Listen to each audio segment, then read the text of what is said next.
70, 80, 90-an kenangan masa lalu channel.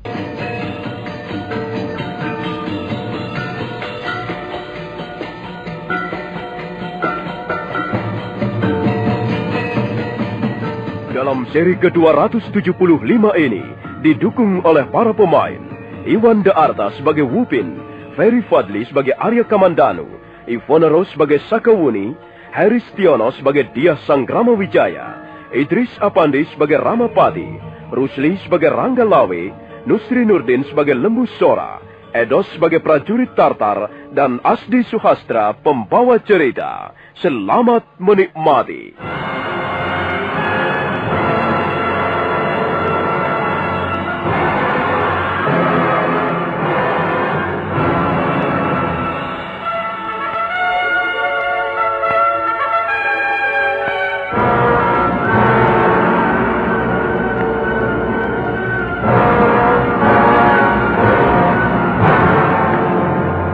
Arya Kamandanu, Sakawuni dan 20 orang prajurit Majapahit mengadakan pengejaran terhadap prajurit-prajurit Tartar yang melarikan diri dari medan peperangan.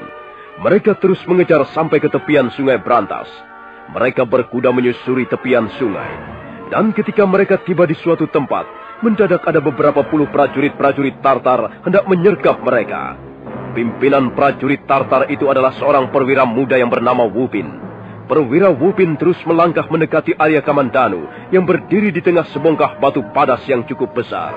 Kalian orang-orang Majapahit, kalian sudah berbuat licik dan curang terhadap kami, prajurit-prajurit Tartar.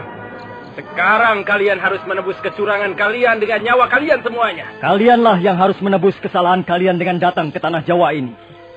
Kalian prajurit-prajurit asing telah berani merampok kemenangan orang-orang Majapahit. Kalau tidak salah, kaulah pendekar yang bernama Arya Kamandanu itu? Iya, benar. Akulah Arya Kamandanu. Sekarang apa yang akan kalian lakukan terhadap kami? Kalian bisa melihat sendiri. Tangan-tangan kami sudah menggenggam senjata terhunus. Dan kami adalah prajurit-prajurit Tartar. Jika seorang prajurit Tartar sudah menggenggam senjata terhunus, maka musuh di depan kami haruslah berhati-hati. Sebab kalau tidak, mereka pasti akan binasa di depan kami. Apakah ini merupakan suatu tantangan? Kita masih dalam keadaan perang, Nona Sakawuni. Perang memang sudah selesai di alun-alun istana Singasari. Prajurit-prajurit kami banyak yang terbunuh. Tapi perang masih terus berlanjut hingga di tempat ini. Perang bisa terjadi di mana saja. Di sembarang tempat. Kalau kau merasa tidak puas karena teman-temanmu banyak yang terbunuh, nah, mengapa kau tidak membalas dendam? Ayolah, lakukan apa yang hendak kau lakukan terhadap kami. Kami tidak gentar menghadapi maut. Kami pun prajurit-prajurit. Bagus. Tidak percuma kami berhadapan dengan orang-orang seperti kalian. Nah, sekarang marilah kita mulai. Ayo, serang mereka. Sergap mereka bersama-sama. Bunuh mereka semuanya. Mereka sudah membantai teman-teman kita di alun-alun istana Kediri. Sekarang, jangan biarkan di antara mereka lolos. Mereka semuanya harus binasa di tangan kita. Ayo cepat serang mereka.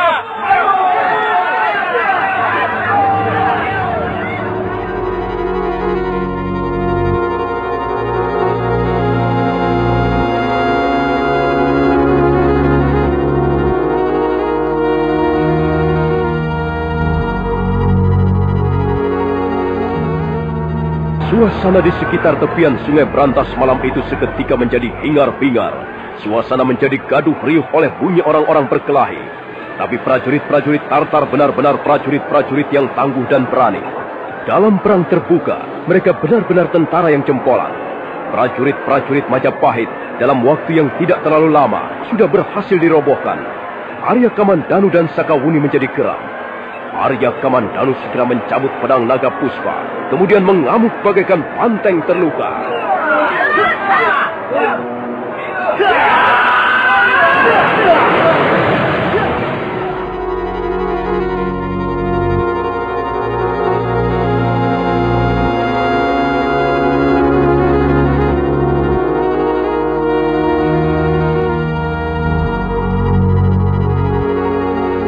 Perwira Wupin menjadi cemas melihat kehebatan pedang naga puspa di tangan Arya Kamandanu.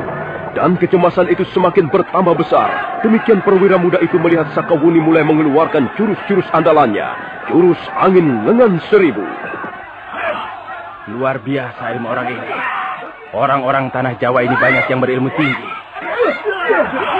Kalau aku tidak segera menggunakan jarum beracun, pastilah prajurit-prajuritku akan terbunuh semuanya. Baiklah, sekalipun dua orang itu mempunyai kesaktian seperti dewa, mereka tidak akan mampu menghadapi lemparan-lemparan jarum-jarum beracunku.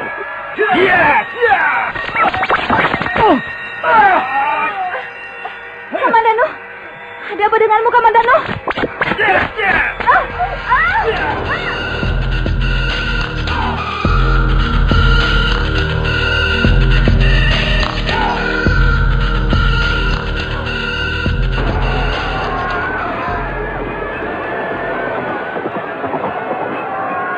Sementara itu, di alun-alun Istana Kediri masih terus berlangsung peperangan. Pertempuran antara pasukan Majapahit yang dibantu rakyat jelata melawan sisa-sisa prajurit Tartar. Prajurit-prajurit Tartar masih tinggal beberapa ratus orang lagi. Mereka terus berusaha mengadakan perlawanan dengan gigih. Tapi kekuatan mereka sudah tidak begitu besar. Sebenarnya mereka bermaksud meloloskan diri. Tapi prajurit-prajurit Majapahit tidak memberikan kesempatan sedikit pun. Mereka dikepung bagaikan binatang buruan. Dia Sang Ramawijaya kelihatan sangat lega melihat usaha penyerbuannya yang nampaknya memperoleh keberhasilan gemilang. Lihat Paman Ramapati. Iya, pasukan Tartar saya kira tidak lebih dari 200 orang lagi. Mereka harus dibunuh semuanya, Gusti. Mereka harus dibinasakan, Gusti. Jumlah prajurit-prajurit Majapahit yang menjadi korban juga cukup banyak, Paman. Benar, Gusti. Tapi yang lebih menyedihkan lagi adalah warga desa biasa. Jumlah mereka hampir mencapai 3.000 orang. Iya, mereka telah menjadi korban peperangan besar ini. Aku tidak akan pernah melupakan jasa-jasa mereka.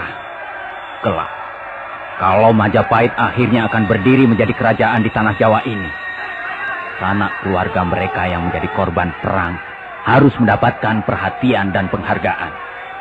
Jangan sampai ada yang tercecer. Ya, benar, Gusti. Mereka harus diberikan santunan perang. Majapahit berhutang budi kepada mereka semuanya, Gusti. Iya. Saya lihat panglima-panglima Tartar tidak tampak lagi, Paman Nebusora. Nampaknya mereka melarikan diri, Gusti. Arya Kamandanu dan Sakawuni tengah menyusul mereka, Gusti. Mudah-mudahan saja 3 orang panglima tentara asing itu dapat ditangkap. Kalau begitu, baiklah. Saya kira kemenangan sudah dapat dipastikan berada di pihak Majapahit. Tapi perlawanan tentara Tartar itu harus segera diakhiri, Paman Nebusora. Benar, Gusti. Kasihan rakyat jelata yang masih terus menjadi sasaran senjata-senjata mereka. Paman Nebusora, Ronggolawi, Kebu Anabrang, Gajah Biru dan kau Reklian Demung. Kalian kuperintahkan untuk segera menyudahi perlawanan prajurit-prajurit Tartar. Sementara itu Tuan Arya Wiraraja, Paman Nambi dan Paman Ramapati, ikutlah aku masuk ke dalam Istana Kediri.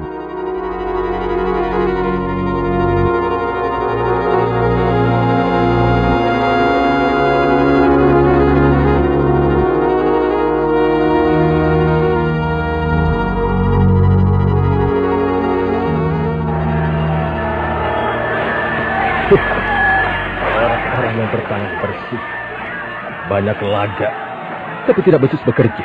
Ranggalawe, apa yang sedang kau bicarakan ini? Mereka itu Paman Nebusora. Maksudku Nambi dan Ramapati. Apa saja yang mereka kerjakan dalam peperangan besar ini? Mereka hanya pandai berlaga. Mereka hanya pandai berteriak dan bicara di depan Gusti Sang Ramawijaya. Orang-orang yang suka mencari angin baik, tukang mencari muka. Aku benar-benar tidak senang melihat penampilan mereka, Paman Nebusora. Ranggalawe, sudah berapa kali kukatakan, hendaknya kau bisa mengendalikan dirimu. Janganlah menyulut api permusuhan di antara teman-teman sendiri. Lihat saja, perang sama sekali belum berakhir. Masih banyak prajurit saling membunuh. Kita tidak perlu khawatir lagi, Paman. Kita pasti keluar sebagai pemenang. Kita tinggal menyelesaikan sisa-sisa bala tentara Tartar yang tidak berapa besar lagi jumlahnya. Dan kita pasti akan menang, Paman. Tapi aku melihat banyak bukti bahwa Nambi dan Ramapati itu sama sekali tidak menanam saham apa-apa di dalam kemenangan ini. Jangan berkata seperti itu, Ranggalawe. Mereka pun ada juga jasanya. Apa jasa mereka itu, Paman? Mereka hanya berlarian mundar-mandir ke sana kemari.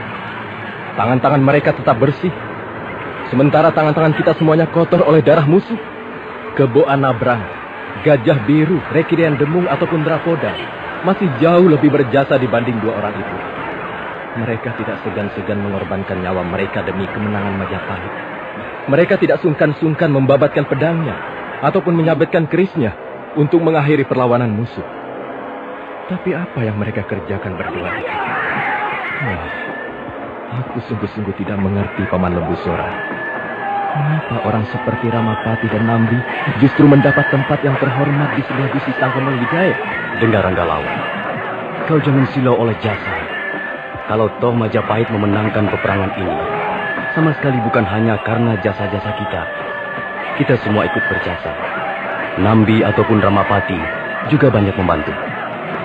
Sekalipun mereka tidak langsung membunuh musuh, mereka pun tidak sedikit memberikan sumbangan pikiran atau wawasan. Paman Lembu Sora, dalam peperangan besar seperti yang telah terjadi di alun-alun Kediri ini, tidak dapat disamakan dengan suasana pertemuan di Balai Paseban Agung. Kita bukan sedang rapat. Kita tidak membutuhkan orang-orang yang banyak bicara. Tapi kita membutuhkan prajurit-prajurit yang berani membunuh musuh sebanyak-banyaknya. Lihat saja Gusti Sangkamawijaya sendiri. Berapa puluh prajurit-prajurit Tartar binasa di tangan beliau. Seharusnya Nambi dan Ramapati merasa malu melihat apa yang telah dicontohkan oleh Ratu Gustinya. Sudahlah, Ranggalawe. Dengarlah kata-kataku. Kalau kau masih mau menganggapku sebagai pamanmu, dengarlah nasihatku ini. Janganlah kau mengikuti arus pikiranmu yang akan menggiringmu ke arah rasa iri hati. Sebab iri hati dan dengki bisa menjerumuskan seseorang manusia ke dalam jurang yang paling hina. Sombong, iri hati, dengki bisa membuat silau mata kita sendiri. Akhirnya, kita tidak mampu lagi melihat keadilan. Sebab kita hanya bisa melihat kekurangan-kekurangan orang lain saja. Seekor babi hutan adalah binatang yang sangat ganas dan buas. Tapi ada satu kekurangan yang sangat menyolok yang dimiliki binatang itu. Dia sama sekali tidak mampu menekuk ataupun membengkokkan lehernya, sehingga dia tidak bisa melihat kekurangannya sendiri. Akibatnya, dia menjadi seekor binatang yang suka nubras-nubras, menyeruduk apa saja yang ada di depannya, tanpa memikirkan kerugian yang bisa ditimbulkan bagi dirinya sendiri. Terima kasih, Paman Lembu Sora. Saya bisa mengerti maksud dan tujuan nasihat Paman. Tapi sesungguhnya saya belum bisa menerimanya. Saya tidak ingin menjadi seekor babi hutan, Paman.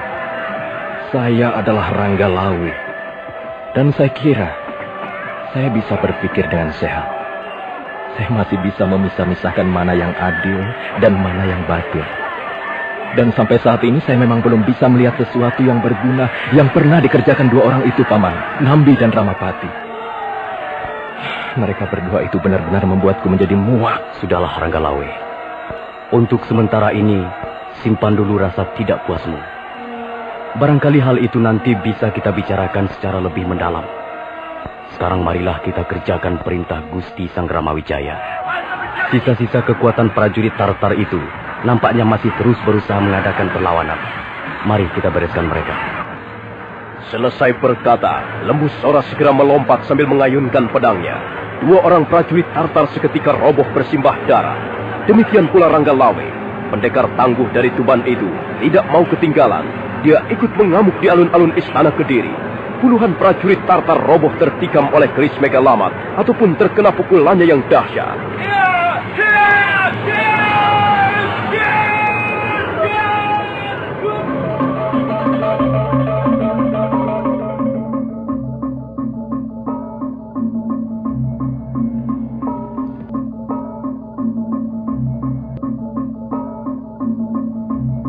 Sementara itu, Arya Kamandanu dan Sakawuni yang tengah mengadakan pengejaran terhadap prajurit-prajurit Tartar ternyata tidak bernasib mujur.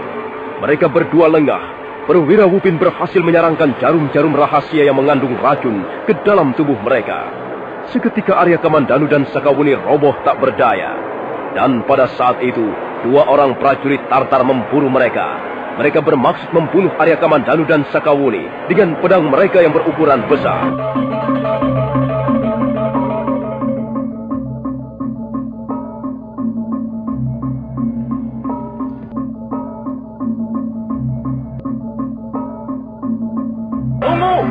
Tunggu! Mereka sudah roboh, tidak berdaya lagi, Tuan Perwira. Mereka harus dibinasakan. Siapa yang mengharuskan? Mereka adalah musuh. Mereka sudah membunuh banyak sekali teman-teman kita. Mereka harus mati. Tidak. Mereka tidak perlu kita binasakan. Aku mendapat perintah khusus dari Panglima Kousing untuk menangkap mereka. Oh, kalau begitu, maafkan kami, Tuan Perwira. Kami sama sekali tidak tahu bahwa Tuan Perwira mendapat tugas khusus. Sekarang apa yang harus kami lakukan terhadap 2 orang ini? Prajurit-prajurit Majapahit yang lain yang masih belum mati, boleh kalian binasakan semuanya. Tapi 2 orang ini angkatlah dan bawalah naik ke dalam perahu.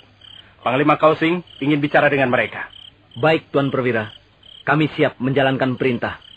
Ayo, bantu aku mengangkat 2 orang ini. Kita bawa mereka naik ke dalam perahu. Ayo.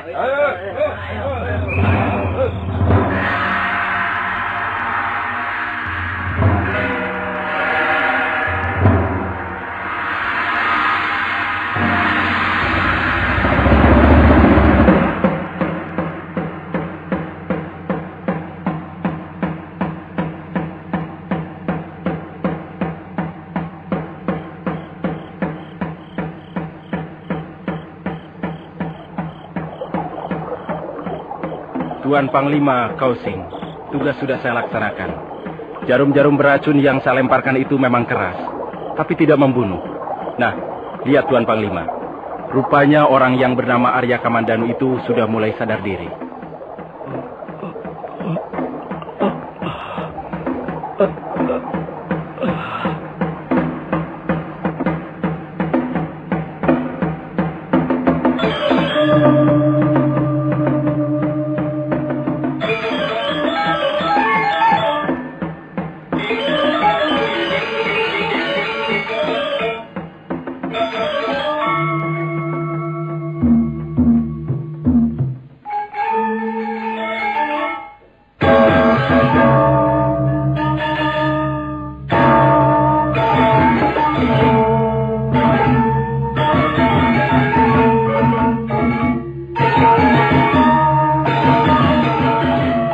Arya Kamandanu merasakan lengannya seperti kesemutan. Pandangannya yang semula gelap semakin lama makin menjadi terang. Tapi sama sekali dia belum tahu di mana dia berada sekarang.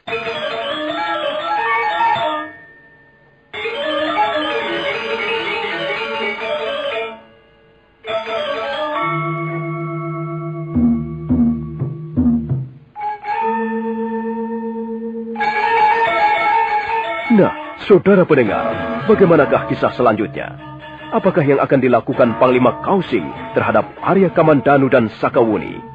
Silahkan menunggu seri berikutnya. Sampai jumpa.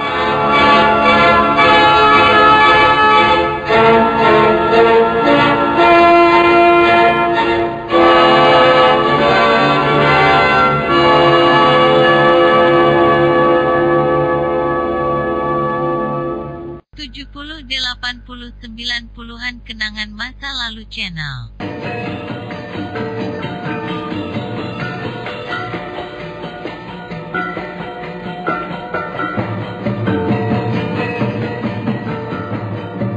Dalam seri ke-276 ini didukung oleh para pemain Mogan sebagai Kousing, Iwan Daarta sebagai Wupin, Ferry Fadli sebagai Arya Kamandanu, Ivone Rus sebagai Sakawuni, dan Asdi Suhastra pembawa cerita. Selamat menikmati.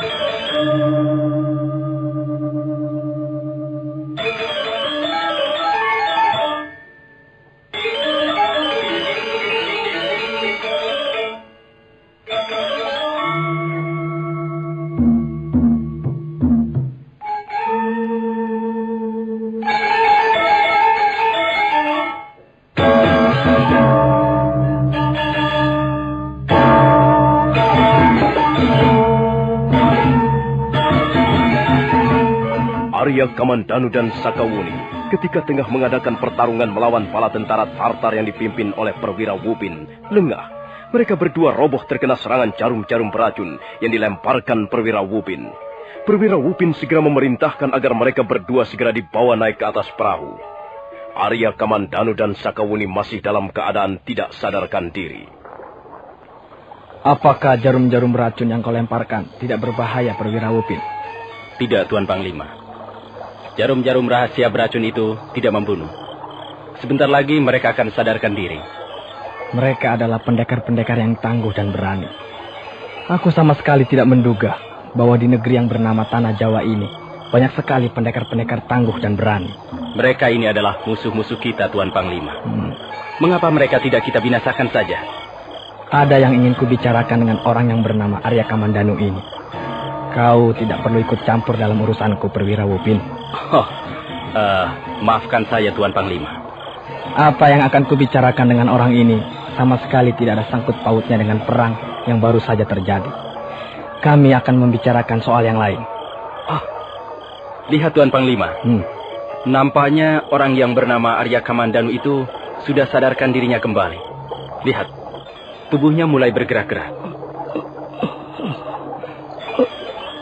Kau tinggalkan dulu perahu ini, perwira Wupin. Kau tunggu saja di luar bersama teman-temanmu yang lain. Aku akan bicara empat mata dengan orang ini. Baik, Tuan Panglima.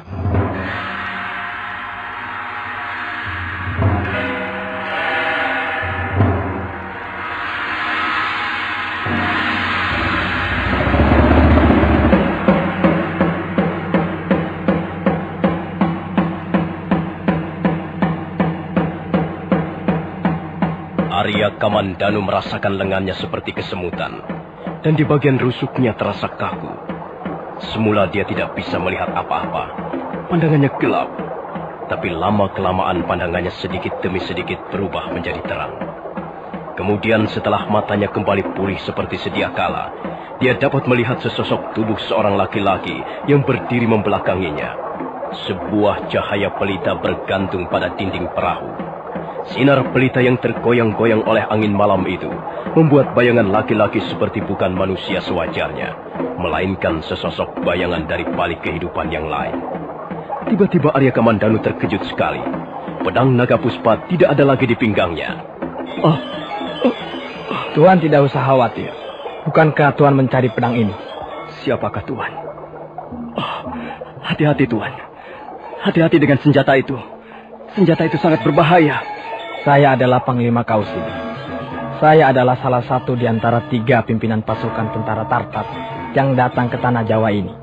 Saya harap Tuan mau segera mengembalikan benda itu pada saya. Tuan tidak perlu takut. Saya tidak akan merampas pedang ini. Nah, terimalah. Saya kembalikan pedang Tuan. Terima kasih, Tuan Panglima. Saya hanya ingin melihat senjata yang ampuh, yang ternyata sekarang berada di tangan Tuan. Nampaknya Tuan Panglima sangat menaruh perhatian terhadap pedang ini. Kalau tidak salah, pedang ini bernama Naga Puspa. Dari mana Tuan Panglima tahu nama pedang ini? Sepertinya saya tidak pernah mengatakan kepada siapapun. Tuan Kamandanu, saya tahu sejarah pembuatan pedang yang sekarang berada di tangan Tuan. Pedang itu diciptakan bukan di negeri Tuan, melainkan di negeri kami, daratan Mongolia. Kalau begitu, tentu Tuan Panglima kenal siapa pencipta pedang ini. Dia bernama Tuan Ranubaya.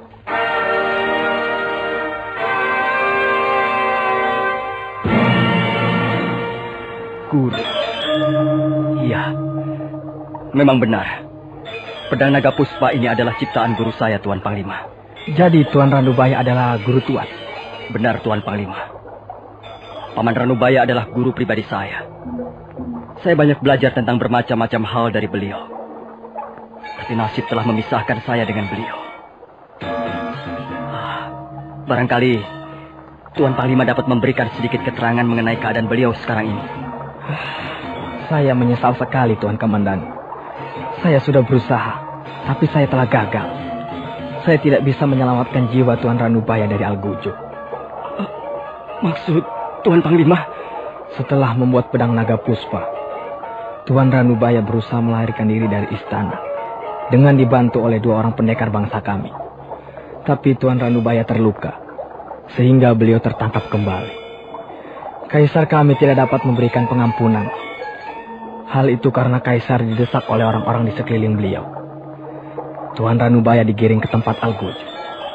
Ya, rupanya guru Tuan Kamandanu telah mengakhiri hidupnya di negeri kami. Di negeri yang sangat jauh dari negerinya sendiri. Paman Ranubaya. Paman Ranubaya. Kasihan nasibmu, Paman.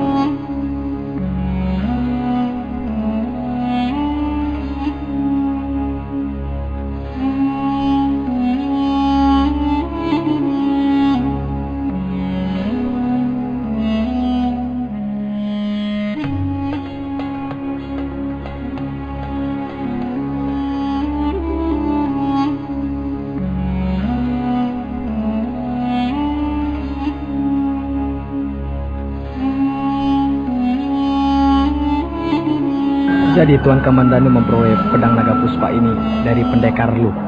Benar Tuan Panglima. Rupanya nasib pendekar Lu juga tidak mujur di negeri kami. Pendekar Lu dan Mesin, istrinya, menjadi buron pemerintah Kediri yang waktu itu masih berkuasa. Pendekar Lu terluka parah dan meninggal di pangkuan istrinya. Dan sebelum meninggal, pendekar Lu menyerahkan pedang naga puspa ini kepada saya. Pendekar Lo merasa sangat lega dan girang begitu tahu bahwa saya adalah murid Paman Ranubaya. Karena itu, dia tidak segan-segan lagi mempercayakan benda ini kepada saya. Begitulah ceritanya Tuan Panglima Kausing. Ya. Apa yang dialami oleh manusia ini sepertinya hanya sebuah sandiwara ringan belaka. Sepertinya bukan sesuatu barang yang nyata. Benar Tuan Panglima. Kita hidup di tengah-tengah maya pada. Maya artinya semu, dan pada artinya bumi atau tempat untuk berpijak. Jadi sebenarnya kita hidup di tengah-tengah suatu dunia yang semu. Dunia yang sama sekali tidak mengandung kenyataan. Karena semua serba berubah dalam setiap saat. Tidak ada yang langgeng. Tidak ada yang mempunyai kekuatan keabadian. Paman Ranubaya tiba-tiba saja terbuang jauh ke negeri seberang dan wafat di sana. Sementara pendekar Lo sebaliknya. Ya, begitulah nasib manusia. Lalu bagaimana dengan Mesin, istri pendekar Lo?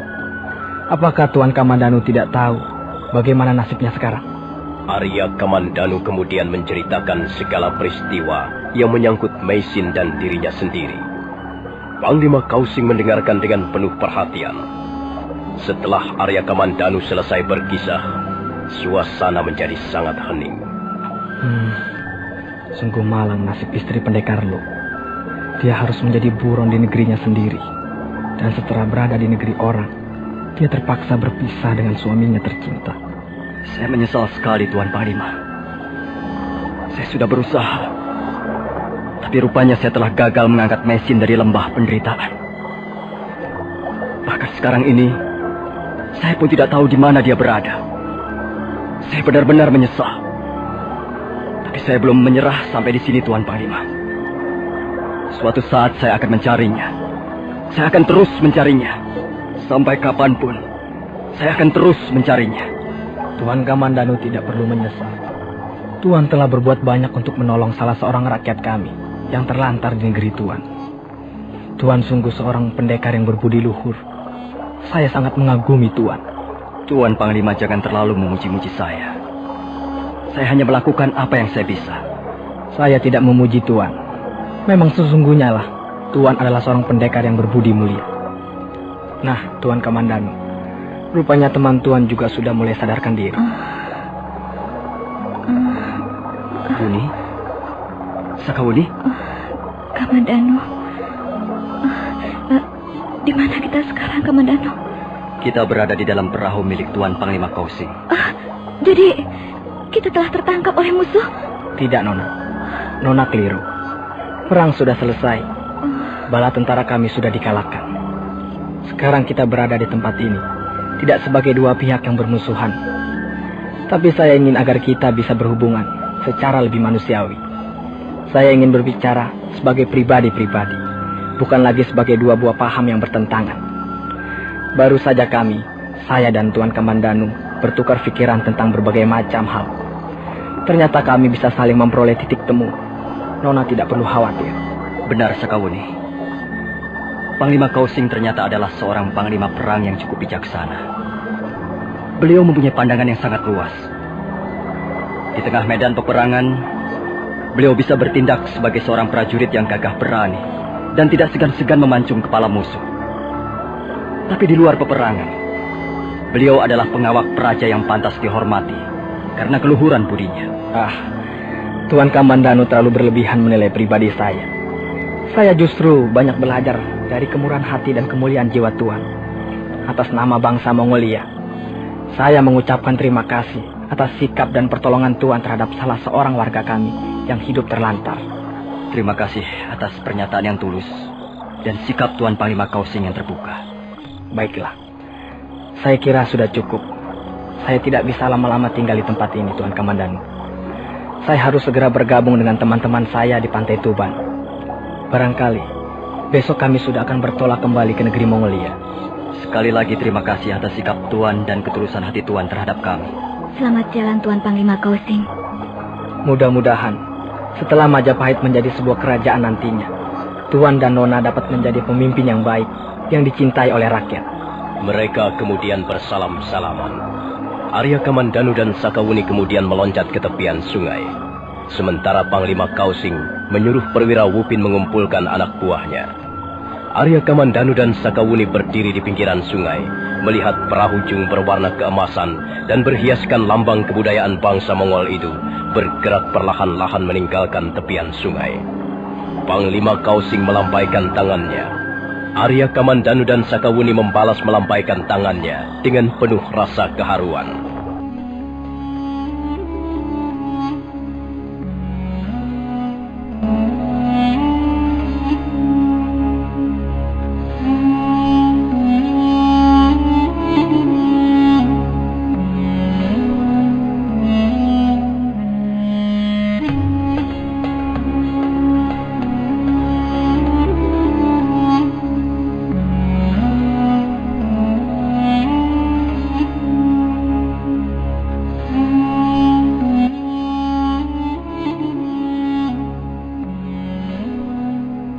Perahu jung yang ditumpangi oleh Panglima Kausing dan anak buahnya bergerak semakin menjauhi tepian sungai Brantas.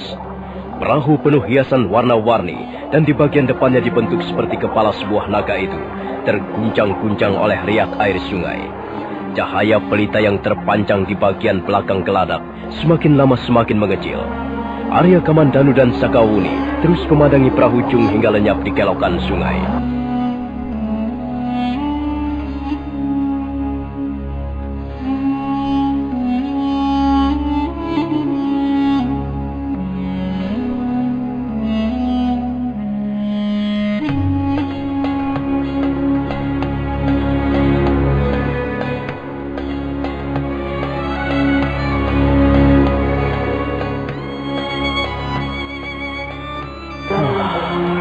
Ada apa, Kamandanu? Kok tiba-tiba kelihatan sangat murung? Entahlah, Sakawuni. Baru pertama kali ini aku ikut berperang. Entahlah. Begitu perang ini sudah selesai, tiba-tiba hatiku menjadi sedih. Aku tidak tahu mengapa ribuan manusia saling membunuh seperti binatang buas di tengah hutan belantara. Aku pernah mendengar orang-orang tua berkata, para cerdik pandai memberikan nasihat agar supaya kita hidup saling mengasihi, saling tolong-menolong, saling bahu-membahu demi keselamatan umat manusia. Tapi mengapa tiba-tiba nasihat itu sama sekali tidak ada artinya begitu bencana perang terjadi? Aku tidak bisa melihat lagi sinar kasih sayang. Aku tidak bisa melihat lagi sinar kebijaksanaan di tengah medan peperangan. Ya, memang. Perang memisahkan hubungan batin manusia. Aku juga baru mengalaminya sekarang ini. Manusia yang tidak saling mengenal sebelumnya, yang tidak pernah tahu secara persis duduk perkaranya, saling membunuh tanpa ampun. Ya, kadangkala aku berpikir bahwa perang hanyalah pekerjaan orang-orang yang kurang waras. Iya. Kalau saja semua orang mempunyai watak seperti Panglima Kausing, mempunyai pandangan yang luas dan mendalam seperti Panglima Kausim. Kukira negara yang satu dan negara yang lain tidak perlu menyelesaikan pertikaian dengan perang. Tapi sudahlah, itu bukan urusan kita, Sakawuni. Iya. Sekarang ini kita sudah dikukuhkan menjadi prajurit Majapahit. Kita tidak perlu berpikir terlalu jauh dan jelimet. Sekarang marilah kita kembali ke Istana Kediri. Kita harus mencari kuda-kuda kita yang tertinggal di sekitar tempat ini, Kamandanu. Arya Kamandanu dan Sakawuni kemudian melompat ke dalam gelap. Tak lama kemudian mereka pun sudah mendapatkan kuda-kuda mereka yang berkeliaran di bawah pohon di tepian tebing-tebing sungai. Mereka segera melompat ke punggung-punggung kudanya masing-masing. Dan selanjutnya mereka berkuda meninggalkan tepian sungai Brantas.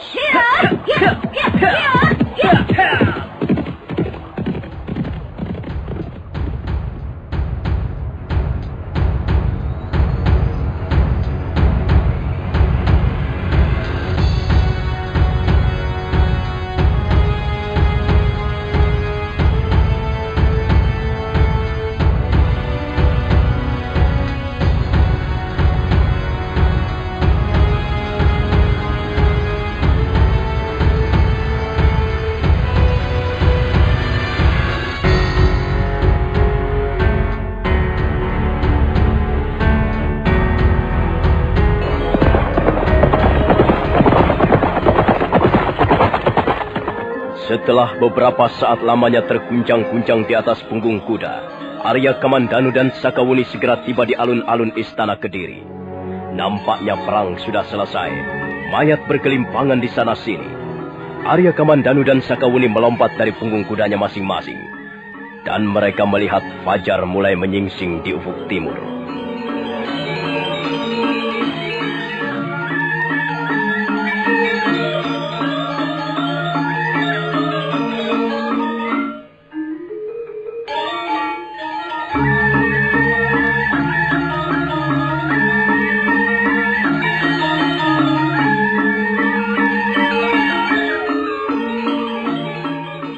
Nah, saudara pendengar, bagaimanakah kisah selanjutnya? Silahkan menunggu seri berikutnya. Sampai jumpa.